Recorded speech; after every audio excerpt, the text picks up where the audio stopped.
Hello, everybody, and welcome to another edition of the Elite City Podcast. Biddy is out on some sort of cave expedition, I believe. I'm not sure, but I think that's what I heard. Rick, have you heard? I think she's like thousands of miles underground at this point. It's what I heard. Okay, well. Yeah, I think that's what it is. If they get service, I hope she listens. If they have good internet underground. That's what they do. I'm sure they somehow have great internet in that cave. Awesome. Anyways, we're back this week, and just how have you been? How things going? Good. It's been good. Yeah. Nice. Fun stuff going on. Yeah, and I've enjoyed the shows this week. How about you? Oh, same here. Show's been very entertaining. The only obviously it's not a major show. Rampage is a little like it was okay. Yeah, I haven't seen Rampage in a couple weeks. I was watching it for a while and then I just like stopped. It's like I've been recording it and just watching it like Saturday afternoon or like just randomly if I'm bored, like just throw it on. And it's basically taken Dark or Elevation's place. Like they don't do much. They'll do some storyline stuff, but it's basically just like, hey, here's some matches that are going to be good, but yeah, you're not, don't expect a title change or anything major. I know they've done a lot of like lucha wrestlers have been on. Yes, there, just from what I've seen. I'm sure the matches are all good. Oh yeah, all the matches are always like super great, but like I said, it's really not much of a like storyline show. Like it's just wrestling. Which it is live this week, so something might actually happen on it. Yeah, is there any reason it's live this week, or it just is? They didn't say. No. And the only thing that I can think of didn't I think college basketball started. Does TBS or wait, is it on TBS? I have no idea. I don't get those channels. Oh, it's true. I think it's on TBS. I'm wondering if they carry college basketball and it's like opening maybe they're showing something. Yeah, so it's like maybe opening weekend, so they're just I don't know. Yeah, I don't know. But it is interesting that it's live. And then we have no Collision in 2 weeks because that's the pay-per-view.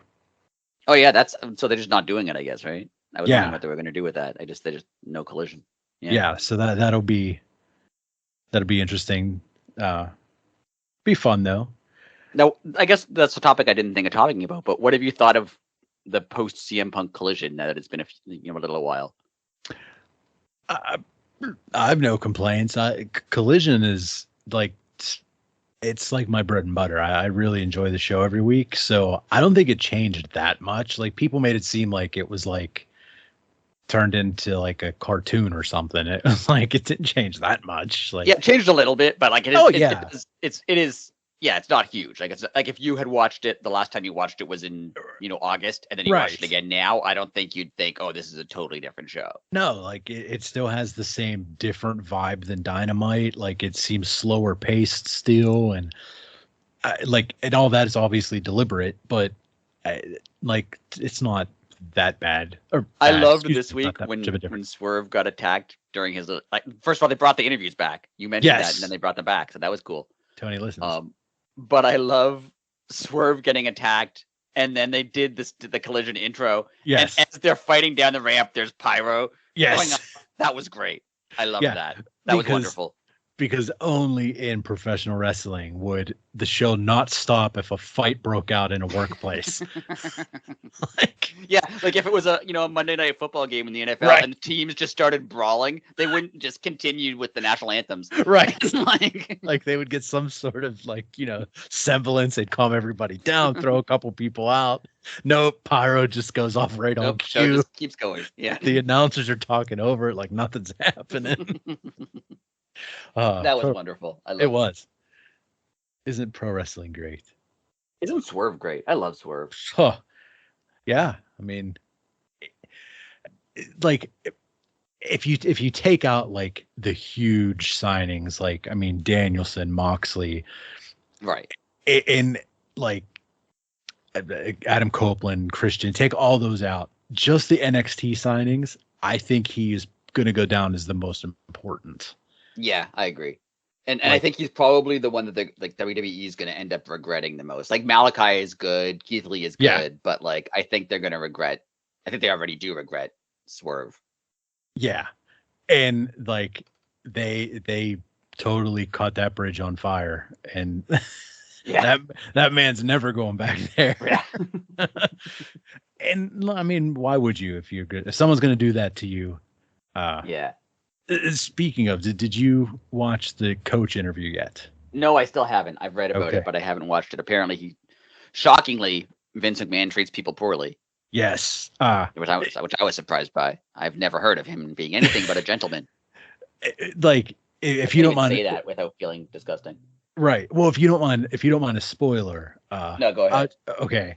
It's still watch it because there's way more to, like, I'm going to give you the abridged version here, but he's with the company for like 24 years, 23 years, I think he says at the beginning.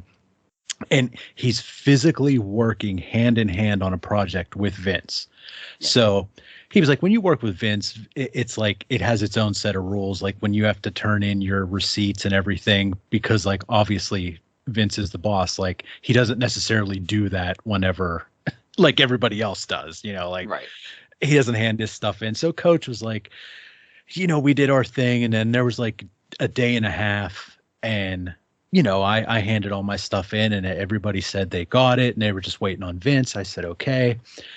And he was like, like a week goes by and then he was like, the whole project gets finished. So he's like, I'm owed like a couple weeks of pay. So he never says the number, but he's like, I had executives numbers. So he's like, I call them and they're like, oh, sir, that's a lot of money.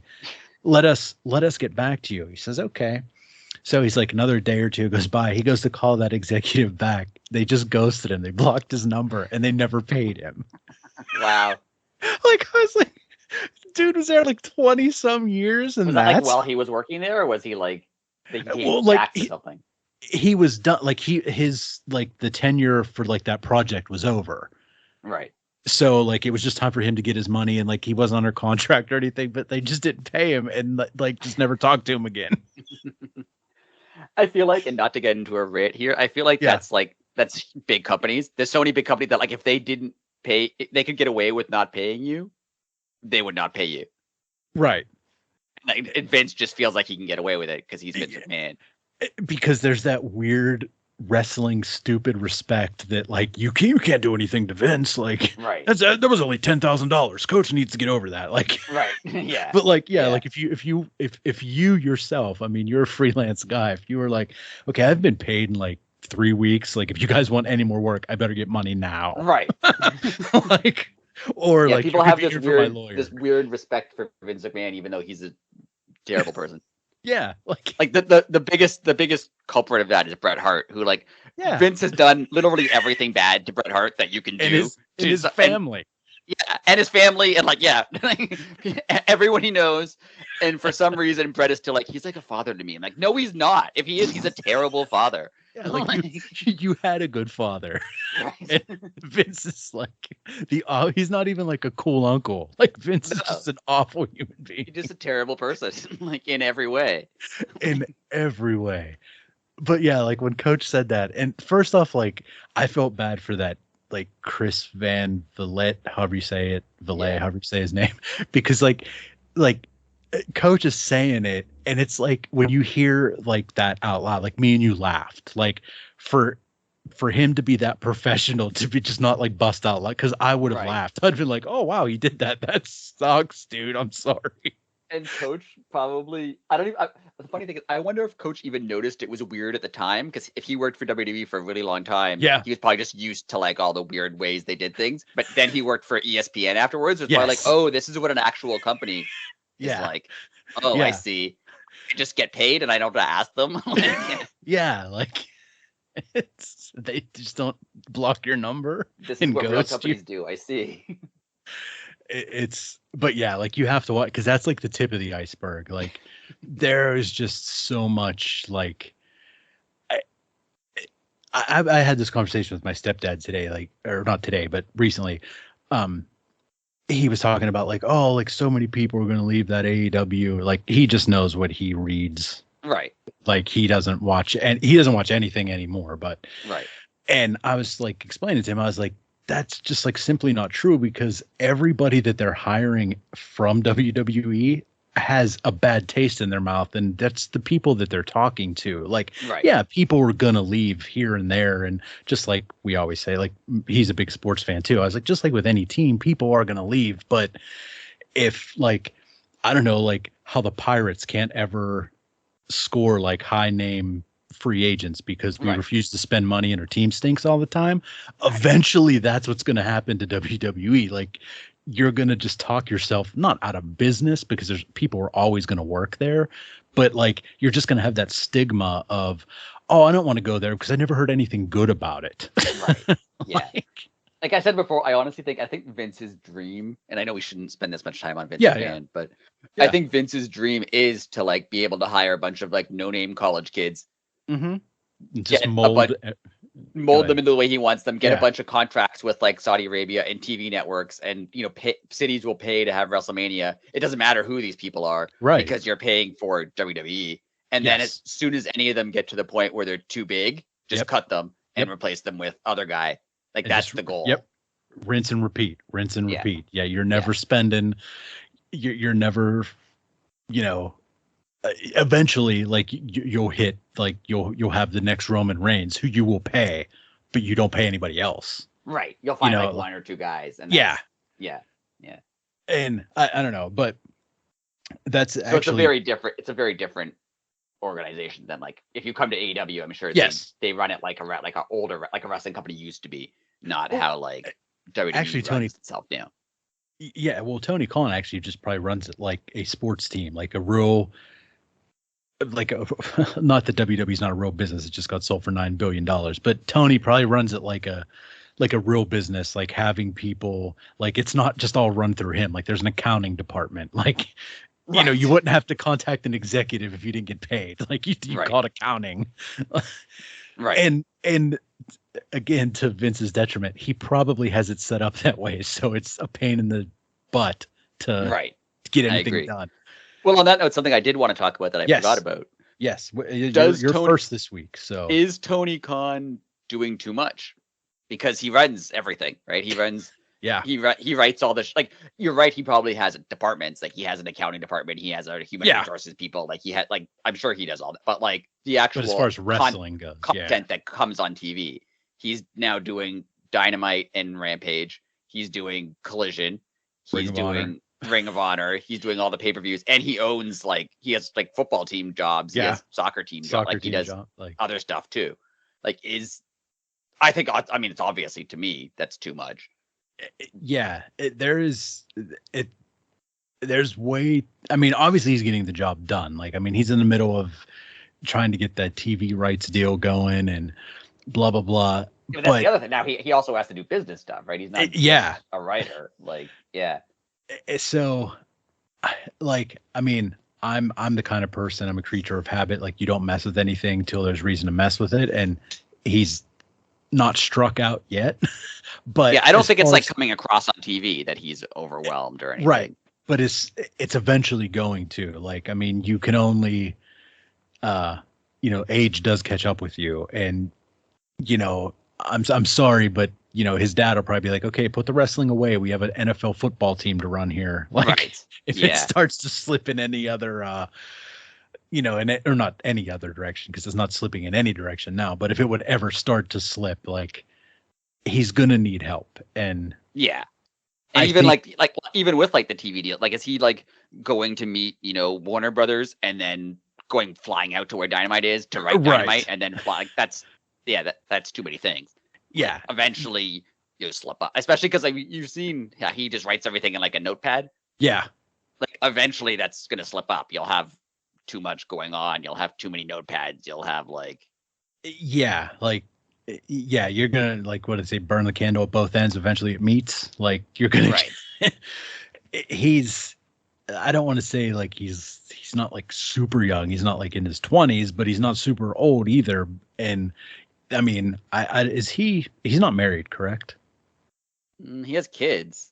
Oh, he does. Okay. I think. Well, I don't know. I don't know if he's married, but I think he has kids. Well, that's what I was just going to say. Eventually, maybe he's going to have kids and want to settle down, but apparently he already does. So you would think there is that like aspect of like, you're going to need help of it. You can't. It's just there's not enough time in the day to do all that. Yeah. And like, be a human. Yeah. And I don't know if he has kids, actually. I could be wrong. I'll look it up. Keep talking. Yeah, it's just like he I forgot what point I was going to make now. Anyway, he's not getting overwhelmed at this point, but like what everyone always says is he wrote out the first like year of Dynamite before Dynamite happened. Oh, okay. Not necessarily every single beat that happened on every single show, but apparently him and like the Elite sat out and was like, okay, our first champion is going to be Jericho, and then our next champion, like they wrote out that much. Like we're going to have Jericho win, then we're going to have Mox win, then we're going to have Kenny, and then we're going to have Hangman. Those are like our first 4 champions. That's going to cover like a year and a half or however long it covered of AEW, the beginning of AEW. Okay. And then he got to like the Punk part where everything kind of fell apart. And I think that might be why he's hesitant to like make changes, because I think he's planned all this stuff out like a year in advance. And if he changes it now, then he has to do that again. And that could screw everything up. Like having to go back and do it again, especially because he's so busy and has so much going on. But eventually you can't plan everything because you don't know who's going to show up or who's not going to show up, or someone gets injured or someone, whatever. And then, what do you do? Right. Like there's going to be a point where it's going to get too much for him. And I mean, just bringing up all the points, like we saw what happened. What was that last year's Forbidden Door when everybody was hurt? Right.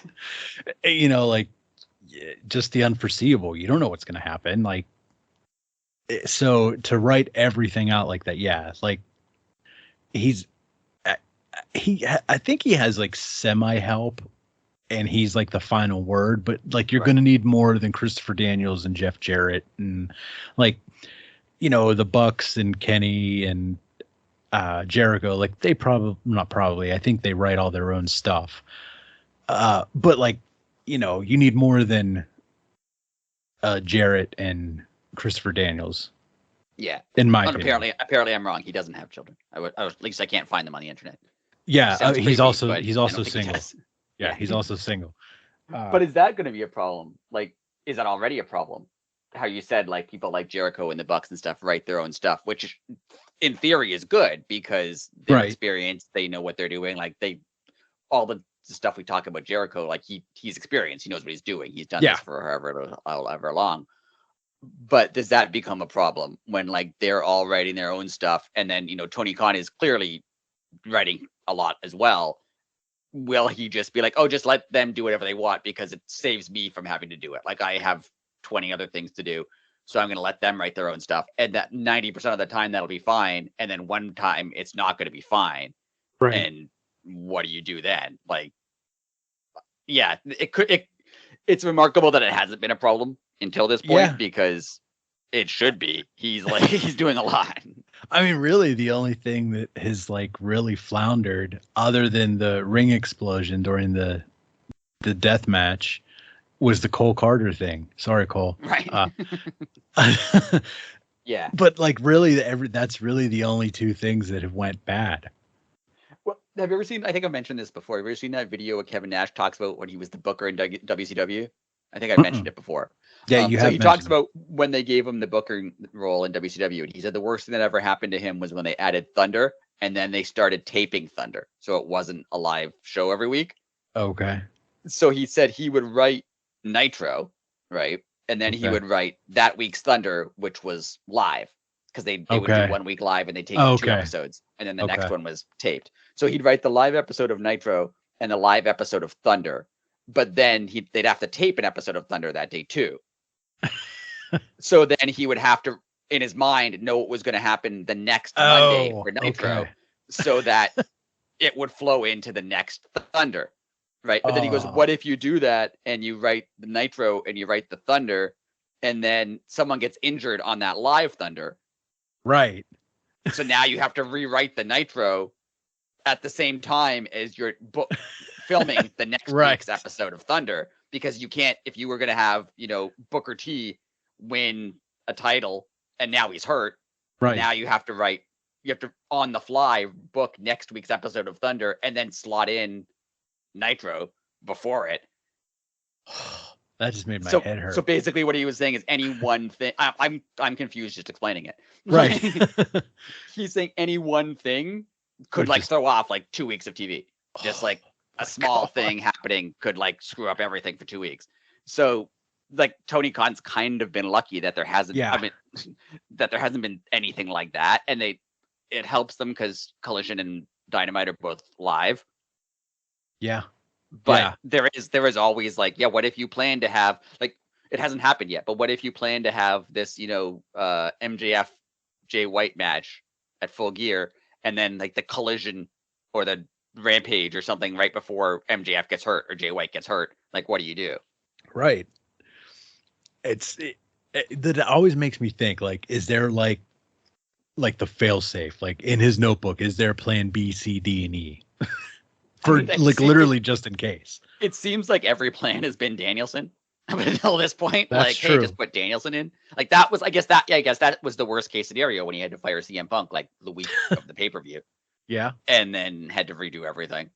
Oh. And I know that could happen to anybody. It doesn't necessarily. Right. There's nothing to do with the fact that he does all the jobs himself. It's just that's a lot of work. And then one thing can make you have to redo all that work. And if you're the only person doing it, that's a lot. Yeah. And amongst the other things that you're doing. So you just said you just wrote a Collision and then you're on your way to the football game and so gets hurt. And then, oh, cool, I have to do that at the game. Right. Oh, geez, I don't want any of that. Yeah. He really does need and I'm not saying he should be off uninvolved, because obviously he should be involved. It's his company, he can do whatever he wants. Right. But I think he does need not a team of writers, but he needs bookers for Dynamite and bookers for Collision. And then if something goes wrong, if there's a problem backstage before the show, or I don't know, maybe how that setup is, but he doesn't have to deal with the day-to-day, oh, I have to trim 2 minutes off this match and add 1 minute to this match. He shouldn't be doing that. That should be somebody else. Yeah. And his job will be the overarching storylines. And then the minute-to-minute stuff is Adam Cole's job or something, right? Well, I don't know. You just said that made me think of something. Do you think that's the reason of all of these ex WWE legends, that they all wanted to be coaches and they were told no, and there's the door, use it?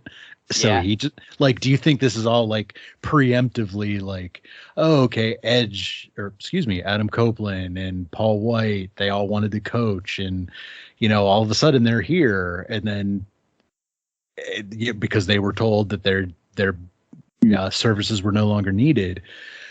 And maybe in the long run he is kind of shoring that up for himself. Yeah, he could definitely be. And he's already said in that interview that one time that if he got hit by a bus tomorrow and someone had to book the next show, it would Danielson. be Danielson, which makes perfect sense, because and that makes me think, I'm pretty sure Danielson is never going to leave this company. He obviously is going to retire as a wrestler here, but he will be in the WWE Hall of Fame if they decide to put an active AEW executive in, because that's what he's going to turn into. Yeah, I guarantee they give him an EVP. He'll take Cody's role. Right. Just because the Bucks and Kenny knew him when he was the American Dragon. He has the mind of, who wouldn't want him teaching and passing along and booking, and who wouldn't want that? And he seems to have no ego or. Yeah, he seems just the chillest dude ever, and he loves wrestling as much as everybody else in high positions in AEW. So yeah, but his lack of ego must be really good, because even when he's not wrestling, say he books a storyline between wrestler A and wrestler B, and they're we hate this storyline, we have a better idea. I could see him being like, oh yeah, that is a better idea. Yeah. Do that. Yeah. Not like getting upset that you didn't like his idea or, being vindictive about something. Like he just seems like the kind of, obviously don't know him, but he seems like the kind of guy who's like, oh yeah, that is better. Do that. Which is what you want. He does only have one rule: only real glass. It's Danielson's only rule. He doesn't fake it. Always real, even for no reason. Has to be real glass. Yeah, for no reason. Let's. I know it's your turn, but since you mentioned real glass, the devil. Yeah. It was Bowens, right? Bowens went through glass yesterday. Yes, he did. And that was interesting. That whole segment. There's a lot of like little clues to various different things. Okay. Go ahead. Well, I was gonna say I'm the only person on earth that noticed this, and please, I hope you noticed it too. The office that he went through, the pane of glass, they forgot to put a door in it, so it was 3 solid walls and 1 of glass. I didn't notice that, but I did notice there was a guy in there, and then like when they went to through the window, the guy tried to run away, and I noticed he was still there even after he went through, and I guess that makes sense because he couldn't go anywhere. I physically rewound the TV. I was like, there has to be a door there. And I was like, there's not a freaking door. And it's fun. I hope the person built himself into the room and was like, guys, I can't get out. And they're like, well, here they come. That's amazing. Yeah. I was like, whoever was in charge of that, I'm the happiest person alive that it made it that far with no door. And they were solid walls. Like it wasn't like half walls. You're right. The guy who built it was probably like, well, now I just have to sit here. Yeah. It's like, well, I'm in it now. That just made me happy. I mean, they had a ceiling and everything, but no freaking door. It was it was a pretty good. It was a pretty realistic office. Like you would have. It wasn't like it wasn't just like a little slap together job. Right. Yeah, but no door. That's true. I seriously, I laid here and like cracked up while that was happening. And I was just like, there's no door. It was the greatest thing ever. That's great. But yes, real glass. A lot of CM Punk references last night. Here's the thing, and I'm not going to go into it a lot. Yeah. It's not CM Punk. Like, it's not. I know it's not. I agree. You know it's not. It's not.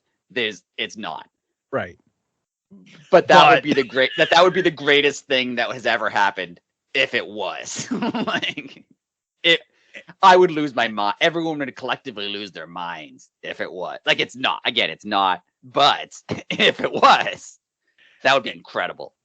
And again, I've told you, I've died on this hill. It is not him in my mind. If it is, go back. I talked for 45 straight minutes about it. It equals utter nonsense unless it's him. But if it is, I look like a genius. But if not, it's nonsense, because it is nonsense. But like you said, if they physically pulled this off, that gets actually my first topic. So I'll segue it in. If that is possible, which it is not, that would be the biggest thing in the history of probably pro wrestling. I mean, it's up there with like Andy Kaufman level of realism. At least like modern wrestling where everyone knows it's fake. Yeah. Like, I'm sure there was something that happened in Memphis that like no one knew about, like, or something, right? Like, back when people thought it was real. But since I'd say it would be the biggest thing since like the WrestleMania age, where everyone's kind of in on it being fake and not knows the details of who works there and who doesn't work there. They know these guys don't really hate each other. Like that era, yes, I agree. It would be, it would be. And it gets into my first topic, whereas like I've been reading on the internet. Well, that's a mistake in itself, but like so many people say, oh, I'd watch AEW, but AEW has an identity problem. They don't know what they are, blah, blah, blah. In my opinion, what they are is not WWE, and not to their, like, they're using that as to their advantage. I mean, there is already WWE. Why would you copy it? Give people the exact opposite. Like, so when people are like, oh, it doesn't follow a pattern. WWE has a pattern. They bring you in at this level and then they do this and they do that. Yeah, because they're a machine. AEW doesn't want to do that. AEW just wants to show you professional wrestling. They want to Like I even wrote down, they want to mix up every style. Like literally you can have a lucha match, a New Japan strong style match, and like a comedy match, 1, 2, 3 in a row on an AEW television show. Yeah, which is why I like why people like exactly it, or why I like it at least. Yeah. Yeah, where and or you could have like a super technical Bryan Danielson match, and then the JAS come out and dance, and right. it and makes then Moxley sense gets a fork in his head, and yeah. And I mean, yes, it is still pro wrestling, but their identity is to literally just be something different. I know some people are upset that like, oh, it's becoming more WWE than it was when it started. I don't think that's true. I don't think it's true either. I think maybe they have more screens now, and maybe that makes you think that it's a little like the stage is different. But like, if you watch WWE, and this isn't even a knock on WWE, it's very, very different. And AEW can't beat WWE at being WWE because they're going to be better at it every time. Yeah, right? Every time, like 100% of the time, WWE will win that. Just like if you were trying to just do their show, like you can't do it as well as they do it. And just like WWE couldn't do an AEW show because their type of performer there can't work that way. Right. And I'm not part of it. I agree. Yeah, that's like, so like, that's their identity. And the one thing that they are competing on now is like WWE does do everything bigger. Like even like their no name pay-per-views are bigger, but AEW is starting to get that. Like, and I don't know if they're kind of trying to make the pay-per-views feel bigger because they're feeling bad for charging people. There used to be 4 a year, now there's 12 a year or 11, however many there were this year. So like they're starting to like, try to make the pay-per-views feel like special again. But again, you are selling something, but that's your job as a company. So, I'm a consumer, make me buy the pay-per-view. The one thing that WWE has, and this is like a positive for them, and in terms of even their wrestling, their TV production, is they're so huge right now that like cities pay them to come there. Yes. Right. Yeah.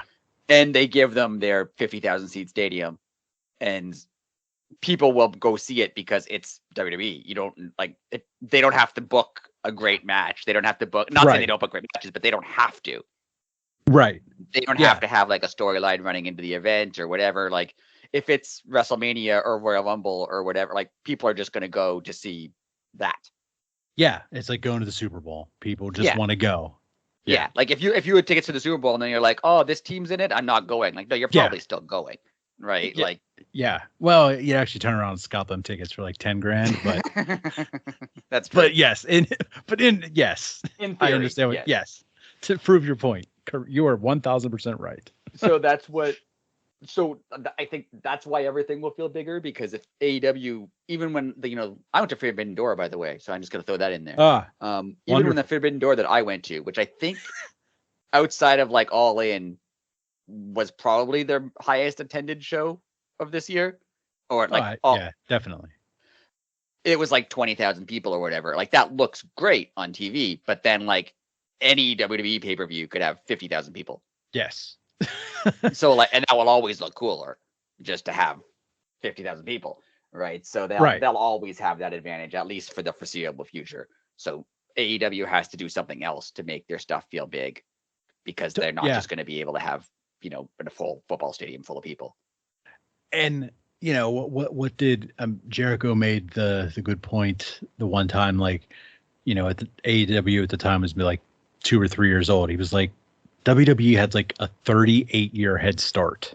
Right. Like, so, come and talk to us when we're, 30 plus years in, or however long since Vince had it, Right. And that's a great point to make. Like, just because they're a wrestling company, like, of course, everybody compares you to WWE. Like, right. But is that a fair comparison in any way? Because WWE is a conglomerate now, and everything else is below it. But if you're that, you are the same thing.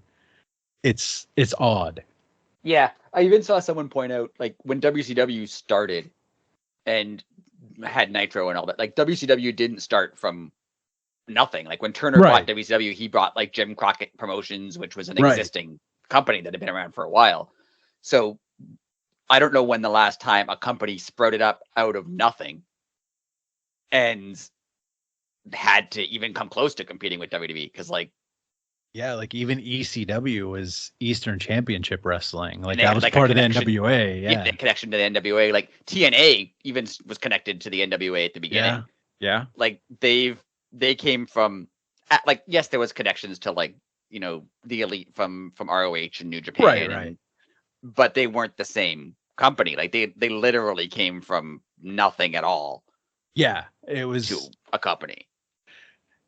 Yeah, that's so amazing to think about. Like, this is the cool thing about, like, our podcast. Like, there are very few times that, like, people have been like, oh, you know, I've been there from the beginning. Like, we're part of this weird community that we were legit there from the beginning. Like, well, not the podcast. We were there a year later, or a couple years later. But like the fact that, like, you know, like, we've seen every episode of Dynamite, and like there's, like, WWE is now so old that there is probably very few people that have seen every episode of Raw. Right. You know, because you're either too young to have seen it from the beginning, or too old that you got out of it, or like it's like WWE is its own monster. Right. Yeah, it's like at this point, it's like saying, I saw every, you know, NFL game. Well, no, how could you have? Right. Right. Like, right. And I don't know. I think that's why Tony really wants this streaming service, because that is the future of, like, preservation and history. Yeah. You know, like, just imagine if, well, I mean, they're on there now, but like, you're a kid that's loves WWE right now, and you all of a sudden have like 35 years worth of television to watch. Right. If you have the network, like, yeah, you're not going to sit down and watch every episode of Raw, but if you decide you like Stone Cold Steve Austin, like, they have like the mini docs and all that stuff on there. Like, you have so much to sink your teeth into. I think Tony sees that, and that's why he wants the streaming service so bad. And I think that's why he wanted ROH, other than just, he thought it'd be cool to own ROH. Yeah. Like, because right now you can watch, you know, you can see Triple H on TV today and then be like, oh, what was he like when he was a wrestler? And you can watch stuff from 20 years ago and see him. I think Tony Khan wants that idea of like, oh yeah, you know, Samoa Joe wrestled 20 years ago. I'm going to go find that. I'm going to find whatever Bryan Danielson was doing, and you can watch it now, which they've bought themselves a history in that sense too. Yeah. Right? Like, by owning ROH, they have, yes, AEW is, you know, 4.5 however years old, but there was a Bryan Danielson Samoa Joe match from 20 years ago that you can watch and connect to what's happening on TV today. Yeah. It's so weird. Like, I went down this YouTube rabbit hole the other night of, like, we live in such a weird time. Like obviously, like, there's no such thing as a time machine, but since we live in a digital age, like, the past 24 years, like, everything, there's video of a lot of things. Right. And now that things are being archived like that, like, just imagine what it's going to be like 200 years from now, when you could be like, oh, what was wrestling like in the year 2000? Like, that is going to exist. Like, it's not like if we think 200 years ago now, it's like literally cavemen. Like, literally. This is a weird, obscure reference. Go ahead. I'll stop going into it. I don't need to go this deep, but I remember when I was a kid watching WWF at the time, and like, I don't know what age I started watching it. It was like WrestleMania 4, so I don't know how, I can't do the math on that, but I was a kid, and that's the WrestleMania 3 or 4, like in between WrestleMania 3 and WrestleMania 4 is when I started paying attention to it. And Brutus Beefcake was Brutus the Barber Beefcake at the time, and he was like the guy who cuts everybody's hair and whatever, and I liked him because I was a kid. Oh, he was awesome. And so I got some like old wrestling book. It was like the wrestling stars of the history, like something. I forget what it's called.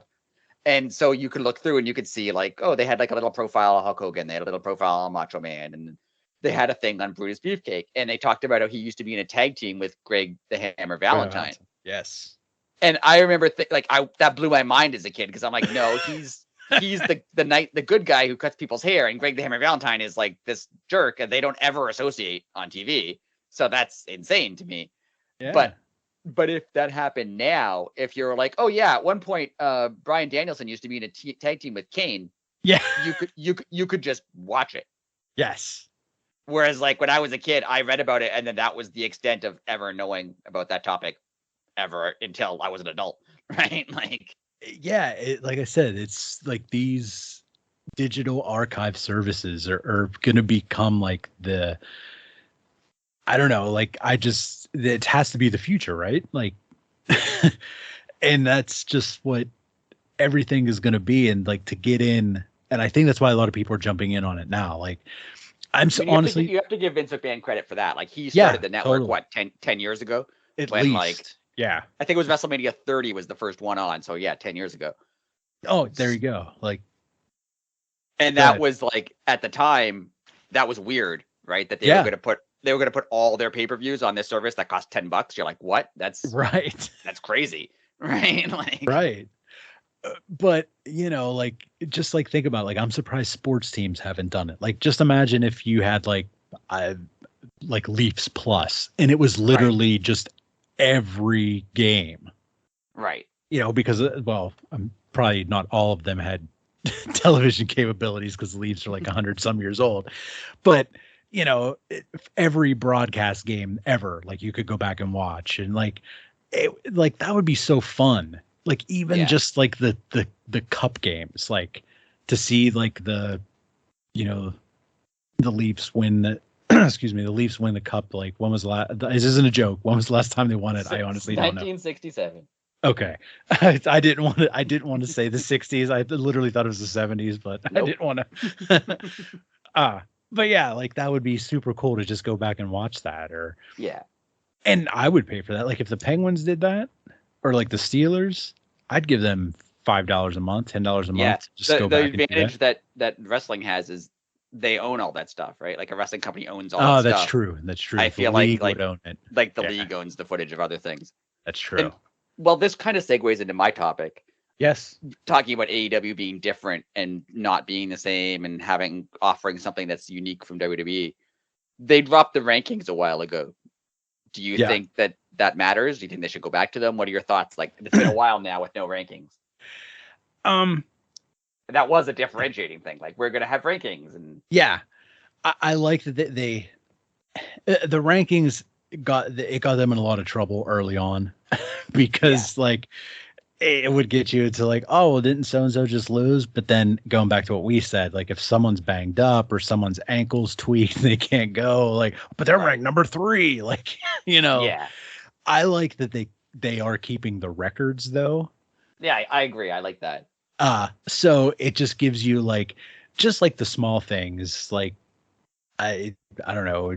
It's like Hangman to be like, just do the general math. Like, oh man, he had 22 matches this year. That's nuts. Like, you know what I mean? Like it's, and I like that they mentioned them. Like when Julia Hart was going against Statlander, I didn't watch, Dark. I don't watch Rampage that much. So like, I didn't see Julia Hart's half of her matches.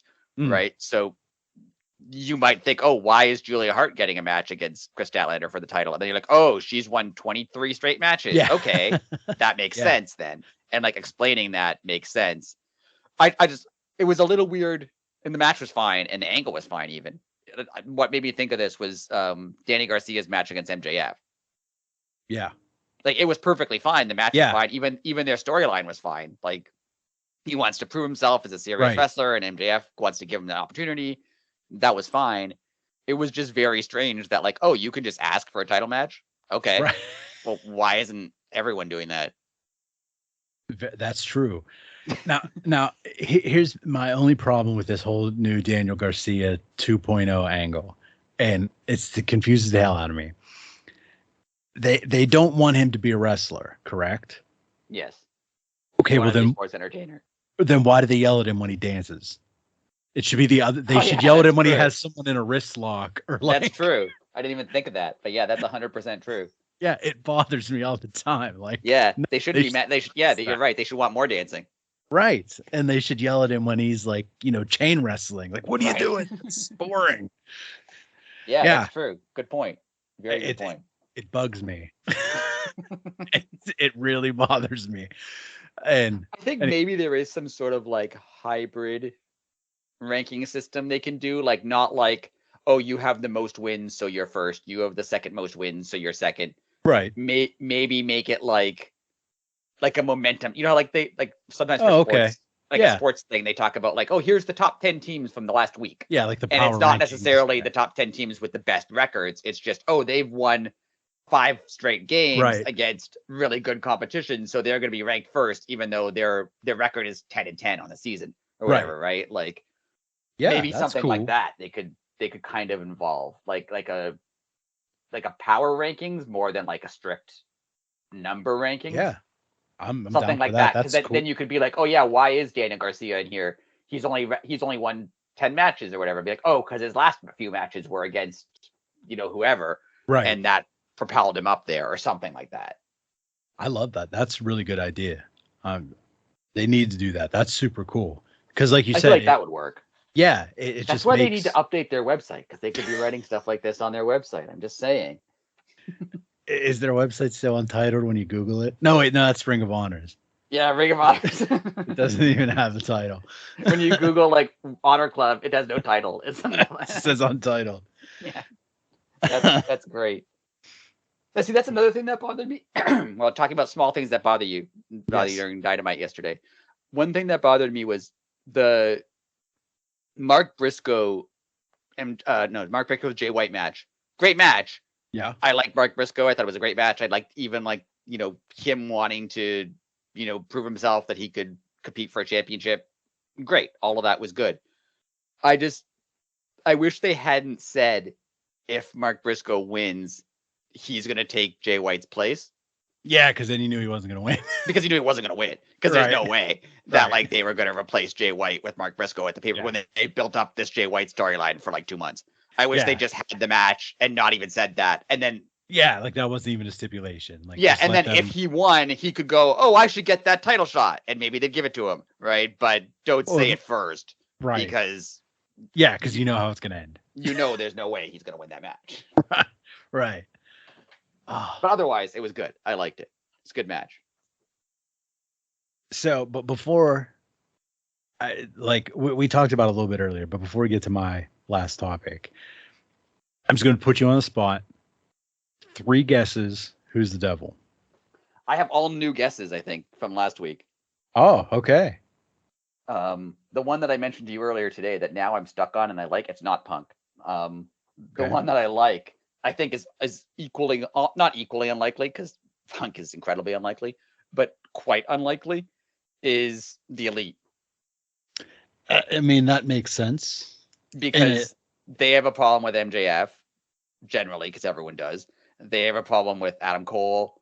They have a problem with Jay White and Bullet Club Gold, or in theory they do, because they came from Bullet Club and, there's a feud there. I don't think it's going to happen. I don't think they're going to do it, because even now they're hinting, the Bucks were hinting to Kenny that we're annoyed with you, and they're kind of fractured, and maybe in my fantasy booking, Hangman and the Bucks got, there's 5 guys. How many guys are there? 3, 4 plus the Devil, right? 4 plus the Devil. Yeah. Yeah. So maybe Hangman and the Bucks, and I don't think it's Kenny. I think it would be someone else in this theory. Maybe they're annoyed at Kenny Omega and they're annoyed at everyone, and they're like, well, we're just going to do our own thing, and this is our own thing.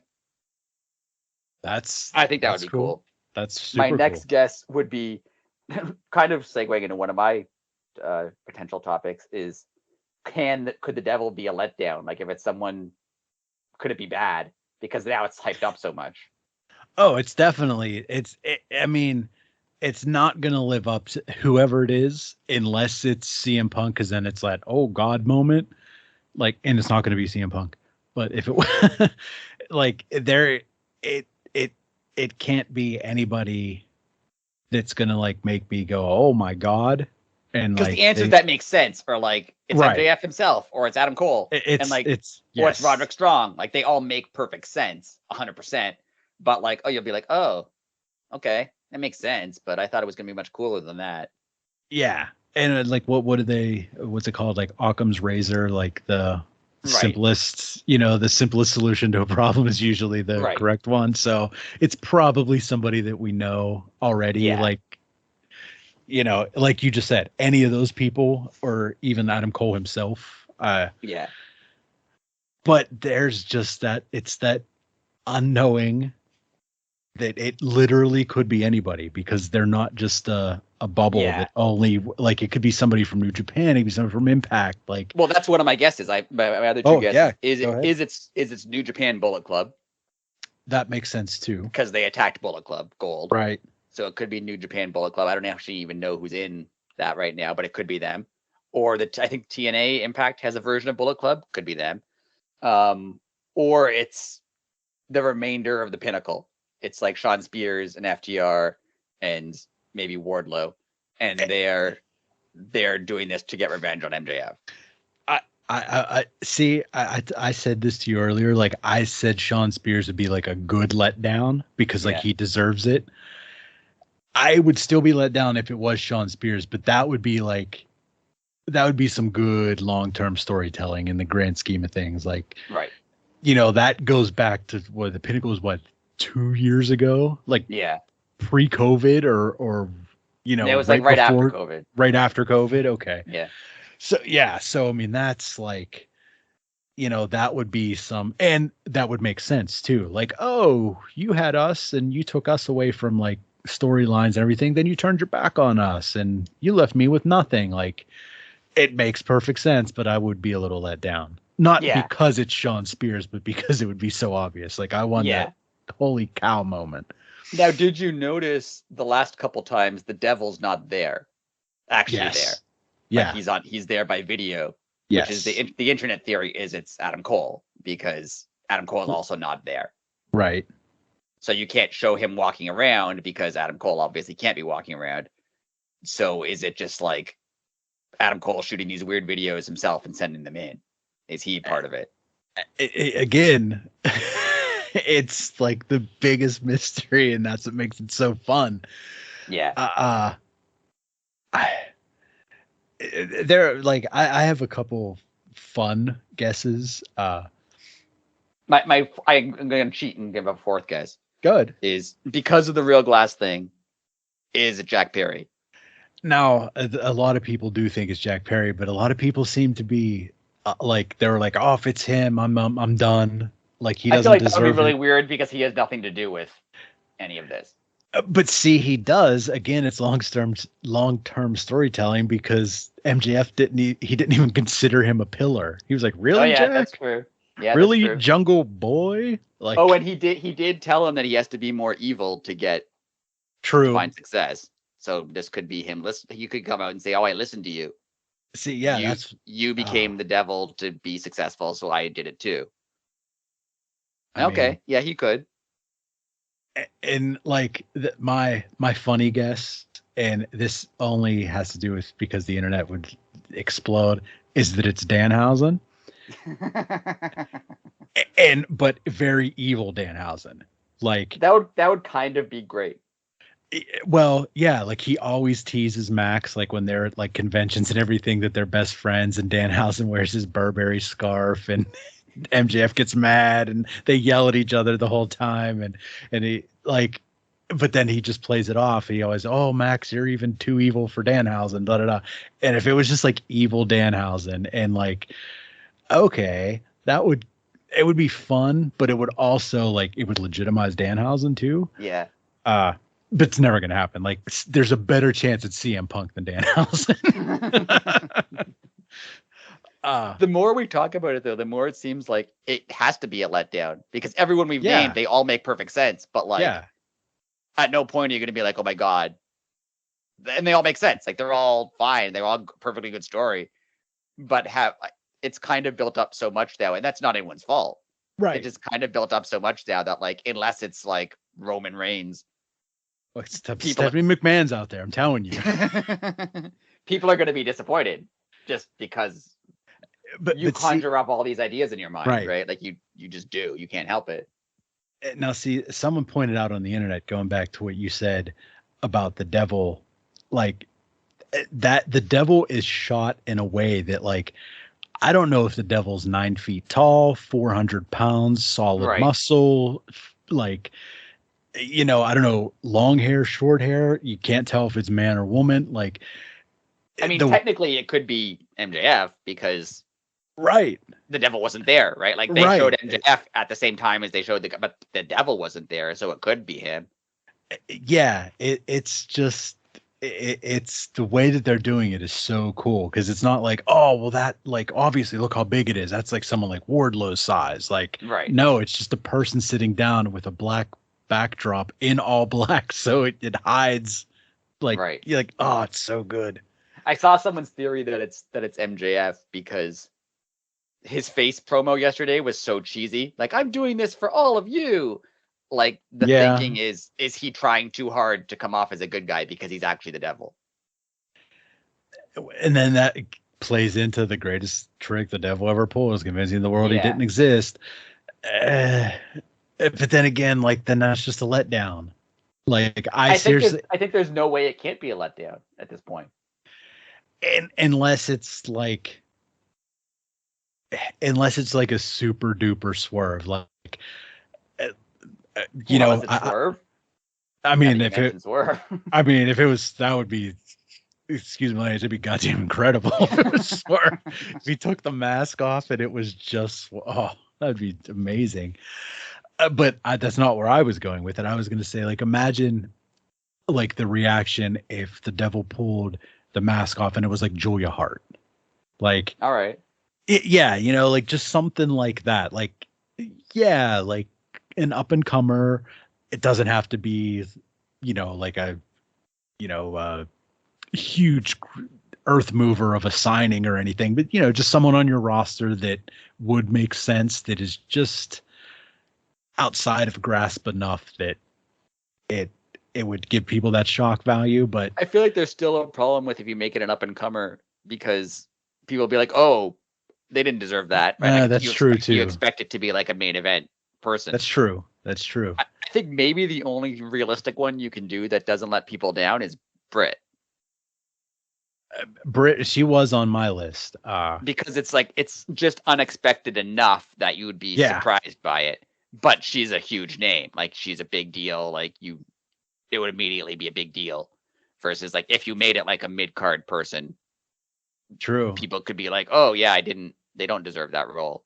I just thought of one. What if it's Jericho? Oh, I know. I would lose my mind, and like in a negative way, if it was Jericho. Really? Yeah, because I mean, I don't need Jericho to be involved in any other stuff. Like, he involves himself in everything. He doesn't need, like, it would make sense. That's true. Yeah, but he involves himself in everything. I don't need him involved in more stuff. See, that'd be long-term storytelling again. I actually kind of like this thing with him and the Bucks and Kenny, and I think it's fun. Yeah, like, I like that. So just do that. That's fine. It's good. Like, do that. Yeah. Hey. Because I don't like. I think I mentioned before, I don't like the Bucks characters on TV generally. I don't like Jericho on TV generally. But like, that promo they did yesterday, that was good. I liked it. Like, it made sense. That whole segment was good yesterday. It made sense for both sides. Like, yeah, the Bucks are kind of being snotty that they're upset with Kenny, but like, they're kind of right to be mad at Kenny, because why is he spending all his time with them and with Jericho and not with them? And then Jericho was kind of right to be like, hey, I'm just hanging out with a guy. Like, why are you getting all mad at me? Like, he's kind of right there. Like, I liked it. I thought it was good. It was the best thing either of them have done in a while. So yeah, just do that. The only thing that I thought was dumb was at the end, whenever Jericho was like, oh, guys, by the way, I have my own dressing room. Yeah. Well, then why were you in theirs whenever they were like, and then earlier today, Jericho was in our dressing room all day. So, like, they just told you were there all day, and then you said that. That was one of those things that I think like I know that they're not like scripted like WWE, but I think Jericho forgot that was mentioned, right. And then was like, "Oh, I'm gonna get the last word in as soon as they're done." Like, but I'm still confused by all of this. How Jericho is the face in any of this? Because I mean, the Bucks kind of have a point, right? That he's distracting Kenny from like what Kenny actually needs to be doing. Like the rest of the JAS have a point that he was like kind of ignored them and like used them and didn't care about them. So how is he the face? Like they're all kind of right to be mad at him. So like shouldn't he be the heel? Like it's weird. Yeah, I agree with that. It's a weird situation on how that all played out, because he was, like you said, I mean, you said it perfectly. He was basically just a scumbag to everybody and came out looking the best. Yeah. Anyway, I think I cut you off. Who else are your picks for the Devil? Well, like I said, I had Danhausen is a funny one. Jericho would be a surprise. I'd give you that. I don't want it to be him, but it would be a surprise. And not necessarily a letdown surprise. Just I would personally be annoyed by it, but it would make sense and it would be a big deal. Yeah, but I don't think that it's Jericho per se. I'm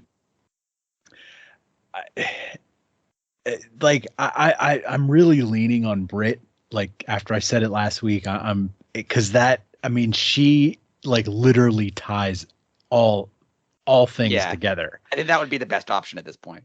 Yeah. I mean, she goes back to the undisputed elite. She's obviously Adam Cole's. Are they married yet? I don't think so. Okay. Well, they're engaged, married, whatever, boyfriend, girlfriend, partner. There you go.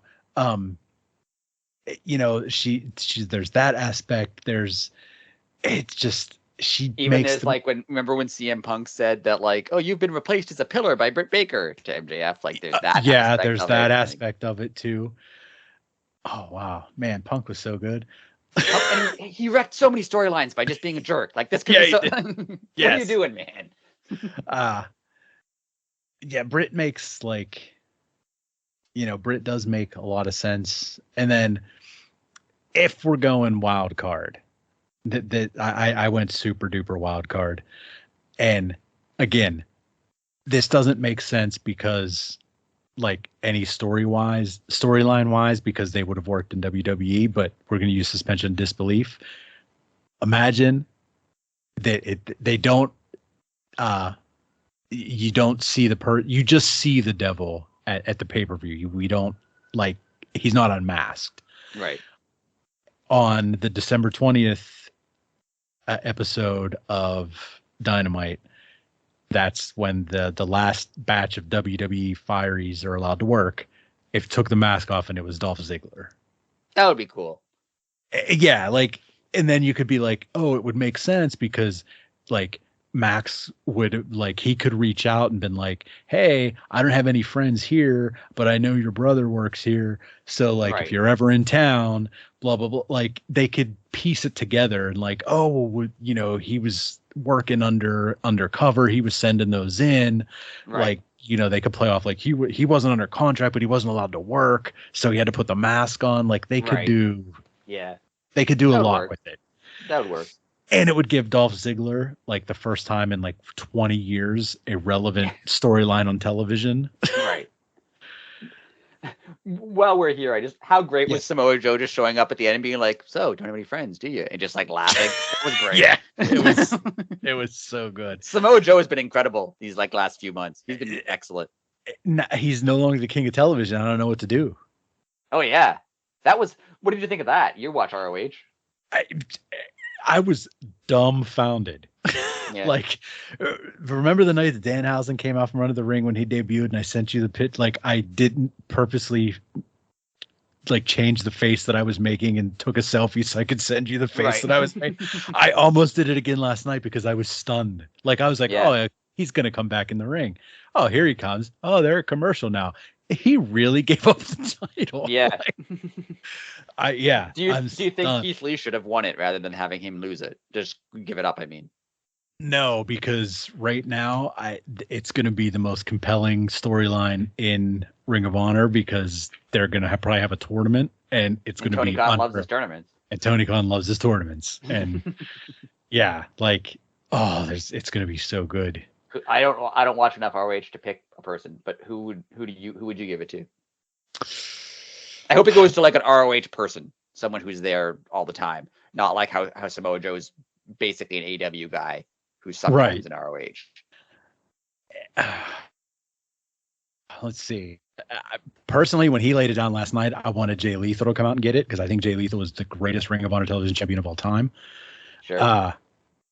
But again, he's more like you want a Ring of Honor person. Let's see. Mark Briscoe. I mean, he's on AEW, but he's also very Ring of Honor. If he would want it, I would definitely. I mean, there's no more Ring of Honor than him. Yeah.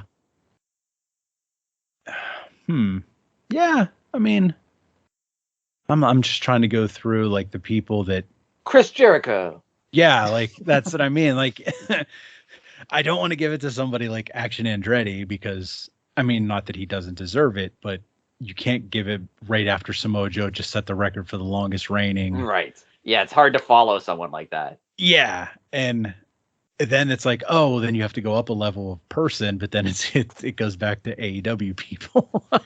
Yeah. But if we're just talking like Ring of Honor, like alums, I would like. Okay, I know who I'd pick for it, but we'll say Ring of Honor alums. I would like Jay Lethal to just get it again because his reign of television champion they were some of the best television and matches ever. Those were so fun. But I thought of somebody, Ethan Page. I'd love to see Ethan Page. He's full-time ROH now. Yeah, that would be good. I would love to see him as television champion, like a good long. Like he doesn't have to have it for like 500 days, like Joe did. But like a real like lengthy. Yeah, 90 days, 3 months.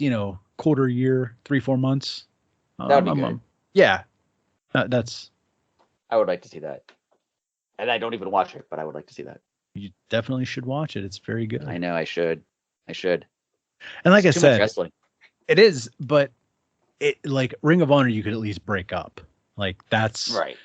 Like if I'll start it tomorrow. I'll watch like 1 or 2 matches, and then I'll log back in. I'll watch a match or 2 later. And like Ring of Honor, I rarely sit down and like watch like the whole thing unless there's like absolutely nothing else on. Like, and then we changed the podcast to Thursdays, so I just watch it whenever now. Ruined your Ring of Honor watching with this? No, not really. It's more fun watch. Like it's on at such a weird time. It's like from 7 to 9. So yeah, seven's a weird time. Yeah, and it's not always even 2 hours. But it's just an odd time. But do you have anything else, sir? I have 2 short ones. Okay. Short. First of all, good job mentioning that someone should be mentoring the righteous because now apparently Jake Roberts and Lance Archer are. So that was good. Just wanted to mention that. Good job there. Thank you. And my last kind of question, and I know we've been running a little long to this week, but that's fine. Yeah, it's fine. We had a lot to talk about. My last kind of question was the Owen Hart tournament this year. Okay. Should they, like the one that just happened, happened like in the summer, should they have done more with it? Because like Willow and Ricky won, but like, did anything change really for them? I mean, they're on TV more, but would they have been on TV more anyway, just because they were already heading there? Like, should they have made a bigger deal? Should they have done more for the people who won that tournament? I think they should, regardless. Even when Adam Cole and Britt won it, it's like, oh, here's these big trophies and these belts, and there's that awkward moment that no one knows what to do with them. Then they take them backstage, and you never see them again. Yeah, like give them like, and of course, a heel is going to win it one year and carry that belt around like it could be like defended, and it's going to be great. But like until somebody does that. Like I'm surprised Ricky Starks didn't. I would love if he showed up holding the trophy, just like Owen in the Slammies. Like that would have been great. I was surprised he didn't do that because that would have been really good. Yeah, that would have been great for him. But yeah, I love that they do it. I love that it was in Canada this year, and they made it feel big. Like the actual tournament felt big. But yeah, I agree. They need to do like I don't know what they can I don't know what they can say or do, like, because it can't be like a defended title, because then it would make zero sense. Right. But like, and they AEW already has a lot of like awards to give people, right? They have like the Face of the Revolution ladder match thing. They have the ring. They have like the all the belts that they have. They have so many things that you can win in a year. Is there just too many things? Yeah, maybe, like, unless they just make it like, again, it's just off the top of my head, like, it's dumb, but like Owen Hart Foundation month, and then it's a culmination and it just ends, like the tournament ends at the end of the month. You know what I mean? Like, yeah, give it something so it's like, oh, it's that time of year. Right. Yeah, I think you're right that someone has to make it their gimmick for it to make a big deal. Mean something. Like the King of the Ring in WWE. Like, it only matters when, like, there were some years when like the winner of it made it their gimmick. Like Owen Hart made it he wore the crown for like the whole year. All the time. Yes. And made it. But then like some people like Ken Shamrock won it and it was just like, he's King of the Ring, and then they just moved on. Right? Like, they didn't. Now see, that would have been like, imagine him playing a character. Like, that would have been great. Yeah. Yeah. So someone has to make it their character for it to matter more, I think. Yeah. Absolutely. Like the only reason anyone cares about the ring is because MJF cares about the ring. Well, me and MJF are the only two people in the world who care about that damn ring. Yeah. And as I said last week, now they've painted themselves into a corner, because if we go by storylines, he has to defend that next October when he can technically be working for another company. Right. See, those are the things that bother me. Like, there you go. He's either signed and tell me, because we all know he is, or don't give him the damn ring and then make me fret about like, oh no, what are they going to do next year whenever I have to care about this in October again? And Rick will be like, what ring? Oh, that ring. I forgot that thing even exists. Because I know every October that damn thing gets defended. I completely forget every single year until they mention it again. I don't know why, but I care so much about that ring. And it's the funniest thing that, like, it bothers me that MJF has been the only person to ever win it. It bothers me that no one else cares about it. And I don't know. It's a cool thing, I guess, but it should be more important. And again, that's why it bothers me, because it's 5 years old and only one person has won it. And that's why 5 different people should have won it already. Yeah, like, I agree. I think maybe that on its own will make the Owen tournament feel better. Like, the King of the Ring started mattering more when you could say, oh, this was a tournament won by Bret Hart and Steve Austin, and who, like, that it became a bigger thing. Like Triple H, all these now stars once won this tournament. Maybe that has to happen 5 or 6 years, 8 years, until they're like, this tournament was won by Adam Cole and Ricky Starks and Britt Baker and like some of the biggest names in history. Like, maybe it'll just need to exist for a bit longer. And like, obviously that's now just a question for you before we end it here. We're almost hitting 90 minutes. I still have like 2 more questions, but go ahead. Oh, okay. Do they ever open a hall? Not open, but like, do they ever have a Hall of Fame? I think so, but I think they'd have to either wait longer or have it be like don't call it the AEW Hall of Fame. Call it like the Professional Wrestling something Hall of Fame. And like, the people who would be in it would mostly be AEW people, but it seems weird for a company that's been around for 4 or 5 years to have a Hall of Fame. Yeah, I see. Okay. And then they would do like, But if they're like, oh, we're gonna count everything that happened in like the history of wrestling, then maybe.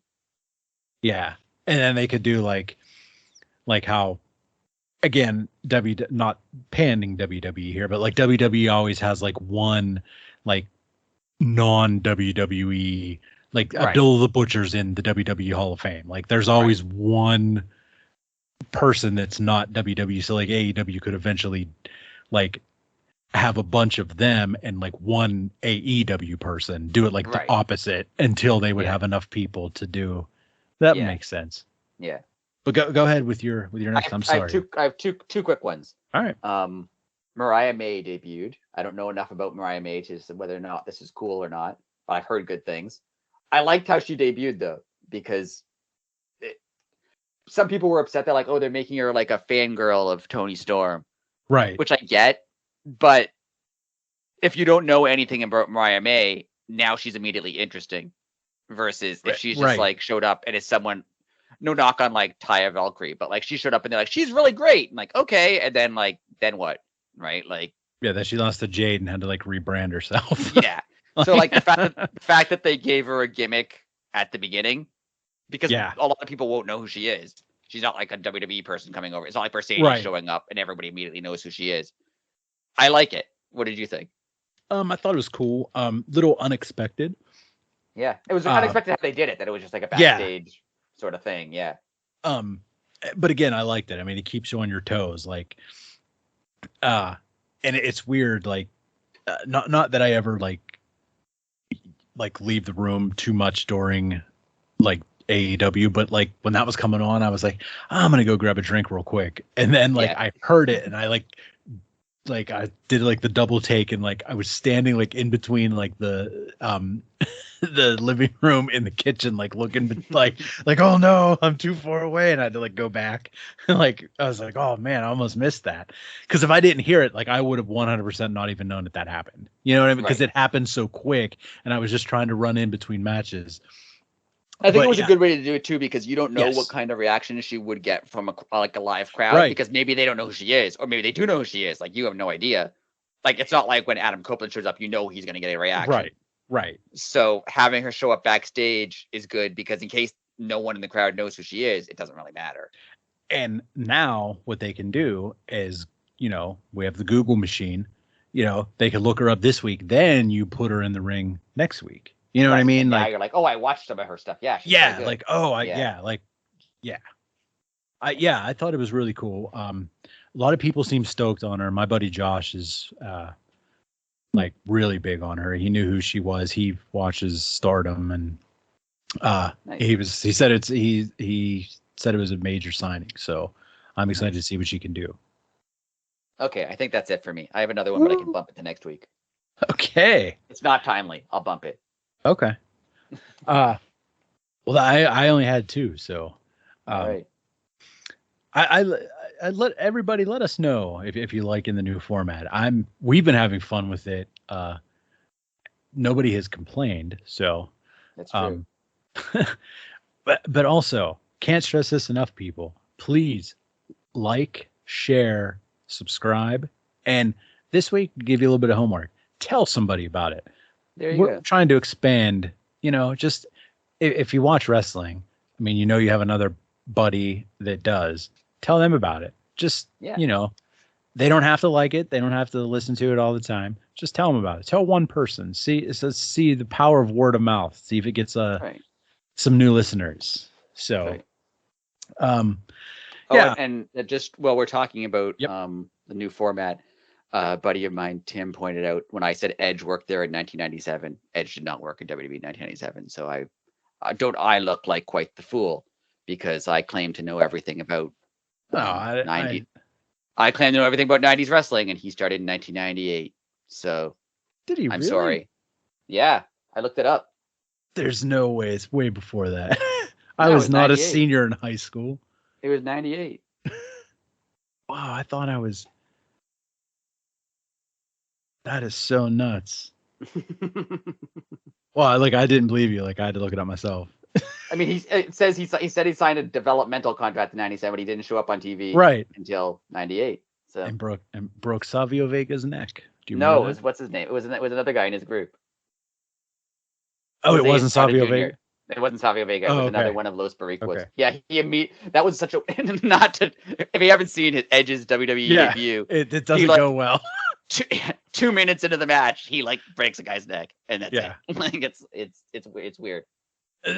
In hindsight, I believe the person was okay, but like they're not paralyzed, broken neck, but like it didn't look good for a minute. And it was weird because that was like the old school wrestling time when like they didn't stop matches, like people wrestled with gruesome injuries, but like that they immediately stopped and was like, yeah, this guy's hurt. And it kind of just ended and it was like, okay, well, that was Edge. Like, it was weird. Yeah. Very weird. Wow. That was a nice little throwback right there. But yeah, anyways, tell somebody this week. And that's about all I have. Do you have anything else before we go? No. Okay. Question of the week is, I don't think I put one last week. Maybe if I did, I'll do it again. Okay. Who's the devil? It was my question last week, and it's my question again this week. We don't know, and it's the big thing we're all talking about. So, who's the devil? Who is the devil? We'll just end on that note. So. And also, who are the rest of the guys? Because no one ever asks who the rest of the guys are. There's more. That is true. That is true. Oh man. Is it Vince McMahon? Telling you, it's Stephanie, biggest free agent on the market. Not to go into it a big deal, but someone said, you know how Vince McMahon was the higher power and everyone was like just universally upset. What if it was Tony Khan? It was me, MJF. It was me all along. It would be like a cool throwback, but also I'd hate it. He would do it like real awkward too. He'd be like, it was me, MJF. Obviously, it was me all along. Me, Tony Khan. The person talking to you right now. I am the devil. That would be awesome. That would be great if it happened that way. Anyways, till next week, everybody take it easy. Later.